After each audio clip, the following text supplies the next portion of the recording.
함께 기도하시겠습니다.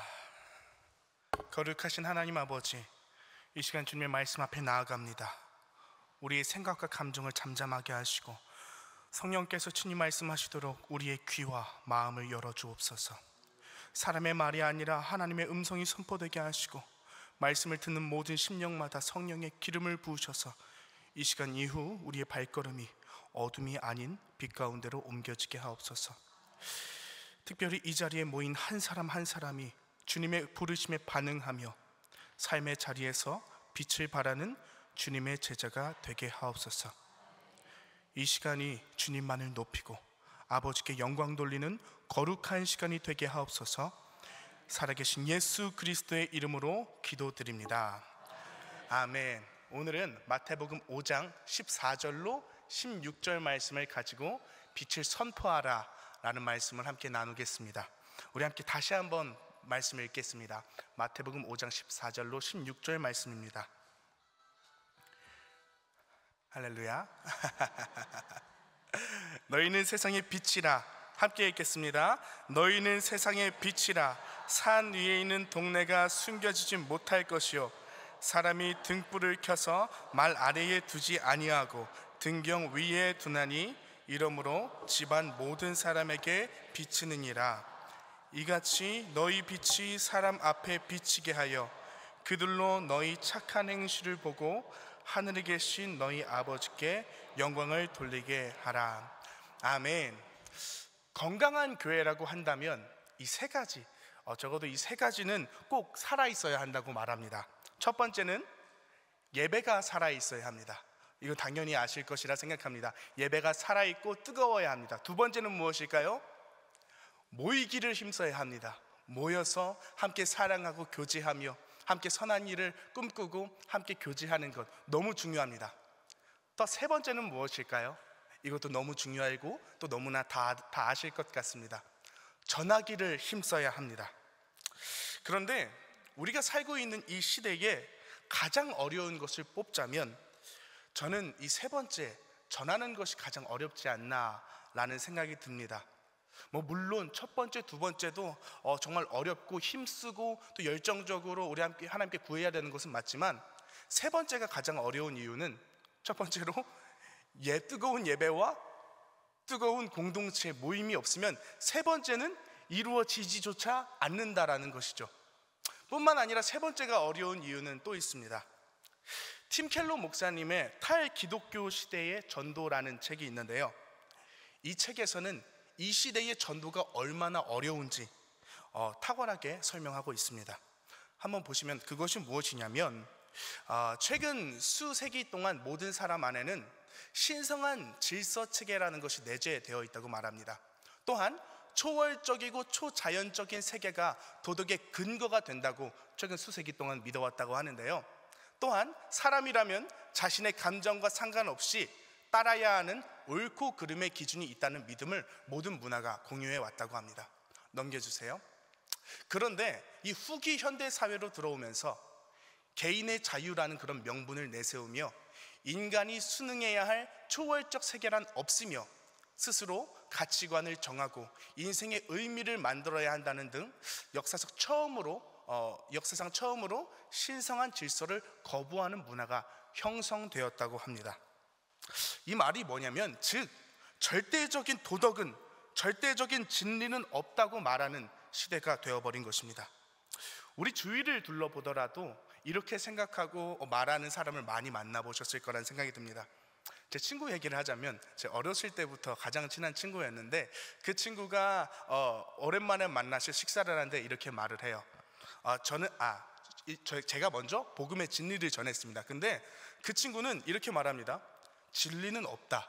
그냥 그 진리는 없고 사람들이 합의하에 그냥 도덕을 정한 거고 그냥 그게 맞다고 믿어온 것 뿐이다.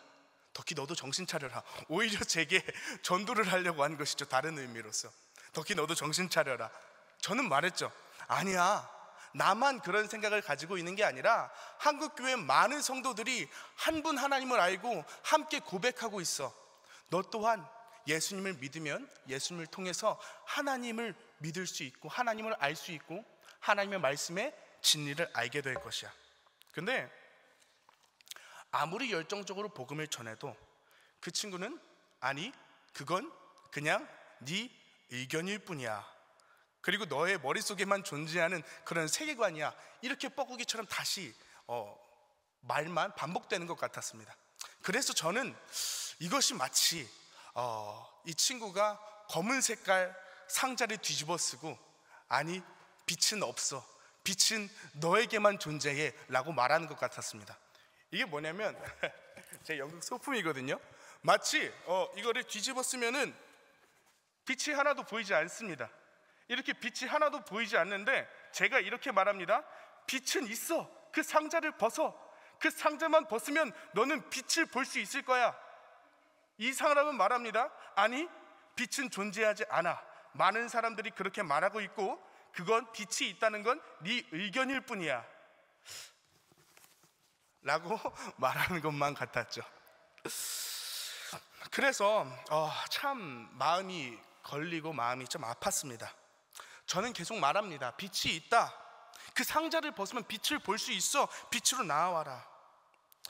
사랑하는 성도 여러분, 마치 이 세상은 검은색 상자를 뒤집어 쓴 것만 같습니다. 요한복음 1장 5절에도 이런 말씀이 있습니다. 빛이 어둠에 비추되 어둠이 깨닫지 못하더라. 이 말씀이 이 시대에 딱 맞는 말씀인 것 같습니다. 그러나 이 세상 가운데 소망은 이 검은 상자를 벗어버린 저와 여러분이며 교회인 줄 믿습니다.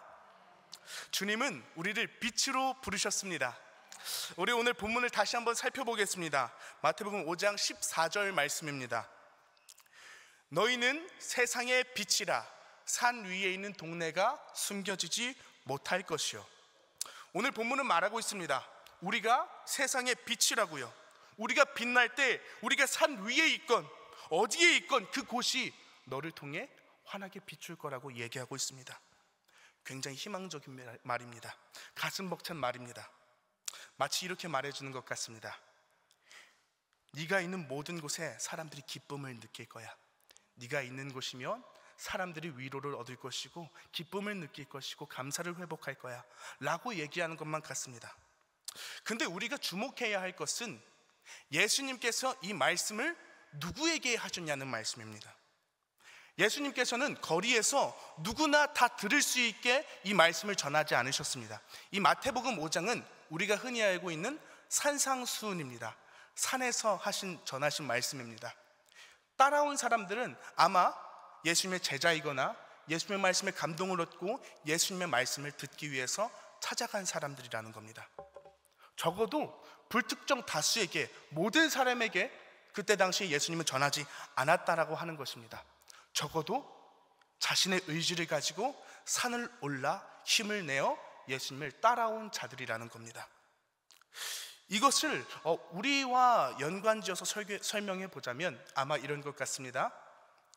주일 아침에 너무 피곤하고 졸린데 이 교회로 나온 우리, 세상에 어떤 유흥과 쉼이 있는데도 다른 것을 선택하지 않고 주님의 말씀을 따라온 우리, 또한 주 앞에 헌신하며 주님의 말씀을 따라가는, 주의 음성을 듣기 원하는 우리.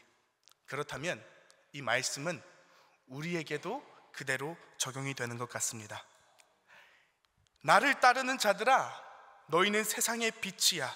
너희는 어두운 곳을 밝히고 네가 있는 어디든 밝게 비출 거야 라고 말씀하시는 겁니다.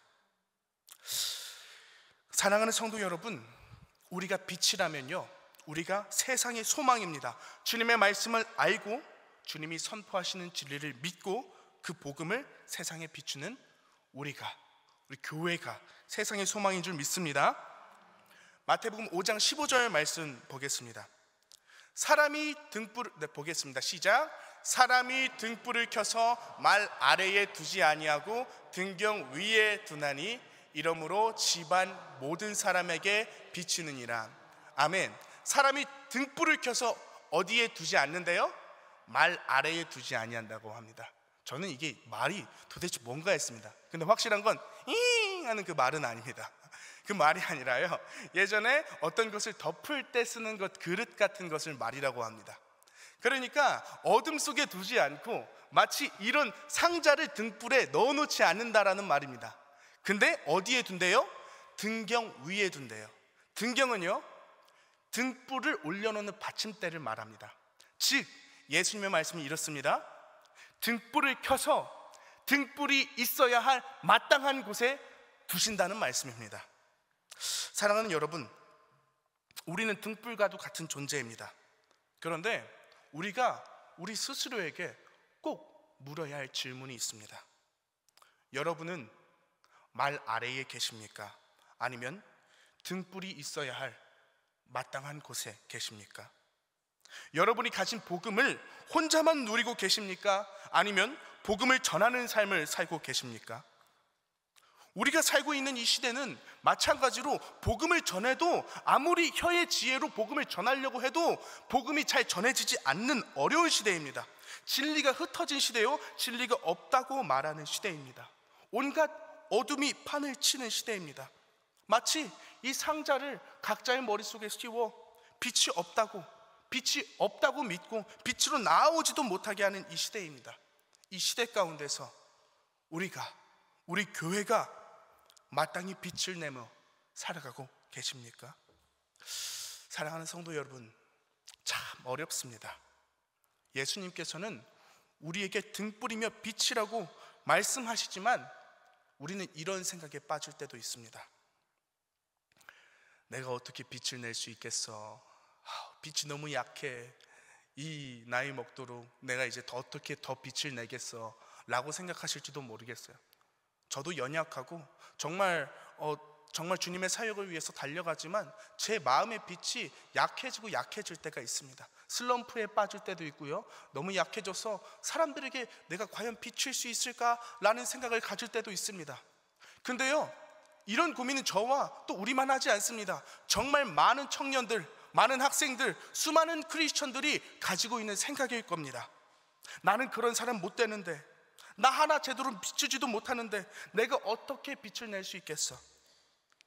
근데요, 어쩌면 이런 고민은 당연하기도 할 것 같습니다. 그 이유는 우리는 스스로 빛을 낼 수 있는 존재가 아니기 때문입니다. 우리는, 예수님이 등불이라고 하셨습니다. 등불은요, 기름 없이는 빛을 낼 수가 없습니다. 주님의 성령의 기름 부으심 없이는 우리는 빛을 낼 수 없습니다. 그래서 예배가 필요한 것이고 기도가 필요한 것이고 주님 앞에, 말씀 앞에 서야 다시 한번 환하게 빛을 낼 수 있다라는 것입니다. 좌절하고 넘어질 때면 다시 필요한 것은 기름입니다. 주님께서 성령의 기름 부어주실 때 우리 다시 활활 타오를 수가 있을 것입니다. 마태복음 5장 16절 말씀 보겠습니다. 함께 읽겠습니다. 이같이 너희 빛이 사람 앞에 비치게 하여 그들로 너희 착한 행실을 보고 하늘에 계신 너희 아버지께 영광을 돌리게 하라. 아멘. 예수님 말씀하십니다. 사람 앞에 비치게 하라. 즉 말 아래에 숨지 말고, 상자 아래에 숨지 말고 나와라. 그리고 비치게 하라. 여러분, 빛에게 가장 어려운 것이 무엇인지 아십니까? 빛나지 말라 하는 것입니다. 마찬가지로 미남 미녀들에게는 가장 어려운 것이 무엇입니까? 못생기라 하는 것입니다. 자, 여러분 양옆에 한번 보실까요? 당신은 미남 미녀이십니다. 한번 해보시겠어요? 시작. 당신은 미남 미녀이십니다. 미남 미녀이십니다. 여러분, 미남 미녀이신 우리가 가장 어려운 것은요, 못생긴 것입니다. 마찬가지로요, 빛도요, 빛나지 않는 것을 제일 못합니다. 빛은요, 어둠에게 가면 환하게 빛나게 되어 있습니다. 그렇다면요, 우리는 어디로 가야 합니까? 빛이 있어야 할 마땅한 곳, 등경 위로 가야 하고요, 어둠에 있는 곳, 사랑이 없는 곳, 위로가 필요한 곳, 그곳에 가서 함께 울어주며 함께 보듬어주며 사랑을 선포하는 것입니다. 마태복음 5장 16절 다시 한번 보겠습니다. 이같이 너희 빛이 사람 앞에 비치게 하여 그들로 너희 착한 행실을 보고 하늘에 계신 너희 아버지께 영광을 돌리게 하라. 맞습니다. 우리에게 필요한 것이 무엇입니까? 착한 행실이며, 그 착한 행실은 무엇입니까? 정말 어둠이 필요한 것을 주는 것입니다. 여러분, 맹인에게 가장 원하는 것이 무엇인 줄 아십니까? 앞을 보지 못하는 사람에게. 맹인에게 돈이 필요하겠습니까? 돈 필요하죠, 물론. 근데 맹인에게 화려한 집이 필요하겠습니까? 맹인에게 아름다운 정원이 필요하겠습니까? 다 보지 못하는 것들입니다. 결국엔 어둠에게 가장 필요한 것은 빛입니다. 눈을 밝히는 것이요, 주님을, 빛 대신 그 주님을 바라보는 것일 겁니다. 어둠은 빛이 없다고 하도 속아와서, 사람들에게 빛이란 존재하지 않는다고 하도 속아와서 빛이 있는 줄도 모릅니다. 마찬가지로 이 세상의 많은 사람에게는 하나님의 존재를 알지도 못하고, 동시에 하나님이 없다고 그렇게 믿고 있는 사람들도 워낙 너무나도 많습니다. 그들에게 필요한 것이 무엇이겠습니까? 빛입니다. 복음의 빛입니다. 말씀의 빛입니다. 우리는 그들에게 가서 이 복음과 이 말씀을 전해줘야 됩니다. 그러나 어떻게 전해주냐? 함께 울어줌과, 함께 해줌과, 격려해줌과, 권면해줌과, 넘어졌다면 일으켜 줌으로 우리 함께 해야 하는 것입니다. 이사야 60장 1절로 3절 말씀을 보겠습니다. 함께 읽겠습니다. 일어나라, 빛을 발하라. 이는 네 빛이 이르렀고 여호와의 영광이 네 위에 임하였음이니라. 보라, 어둠이 땅을 덮을 것이며 캄캄함이 만민을 가리려니와 오직 여호와께서 네 위에 임하실 것이며 그의 영광이 네 위에 나타나리니 나라들은 네 빛으로, 왕들은 비치는 네 광명으로 나아오리라. 맞습니다. 우리는 빛을 발해야 할 소명이 있습니다. 이사야 선지자가 말했습니다. 일어나라, 빛을 발하라. 네 빛이 이르렀고 여호와의 영광이 너에게 임하였습니다. 우리는 주님의 성령을 마음에 품은 존재들입니다. 복음의 빛을 아는 존재들입니다. 빛으로 나온 존재들입니다. 우리는 이 땅의 어두움 가운데 어둠을 걷어낼 존재들이라는 것을 잊지 않기를 소망합니다. 그렇기에 이 어둠의 세대에 말만 아니라, 혀의 지혜만 아니라 등경 위로 가셔서 우리가 있어야 할 곳, 가야 할 곳에 마땅히 가서 복음을 전하는, 빛을 선포하는 우리가 되기를 소망합니다. 우리 함께 기도하겠습니다. 사랑의 하나님 아버지, 오늘 우리에게 주신 말씀을 통해 우리가 세상의 빛임을 다시 깨닫게 하시니 감사합니다. 어둠이 가득한 이 시대 속에서 우리의 힘이 아니라 예수 그리스도의 빛으로 살아가게 하옵소서. 주님, 우리가 말 아래에 숨겨진 등불이 되지 않게 하시고 등경 위에 올려져 많은 사람에게 주님의 사랑과 진리를 비추는 삶이 되게 하옵소서. 우리가 연약하여 스스로 빛을 낼 수 없음을 고백합니다. 성령의 기름으로 채우사 우리의 심령을 활활 타오르게 하시고 우리의 착한 행실을 통해 하늘에 계신 아버지께 영광을 돌리게 하옵소서. 주님, 우리 각자가 가정에서, 일터에서, 교회에서 작은 빛이라도 되게 하시고 사랑이 필요한 곳, 위로가 필요한 곳, 소망이 사라진 곳으로 담대히 나아가게 하옵소서. 이제는 우리가 있는 모든 곳이 하나님의 영광으로 환하게 빛나게 하시고 우리의 삶이 복음의 등불이 되어 많은 영혼들이 주님께 돌아오는 역사가 일어나게 하옵소서. 예수 그리스도의 이름으로 기도드립니다. 아멘.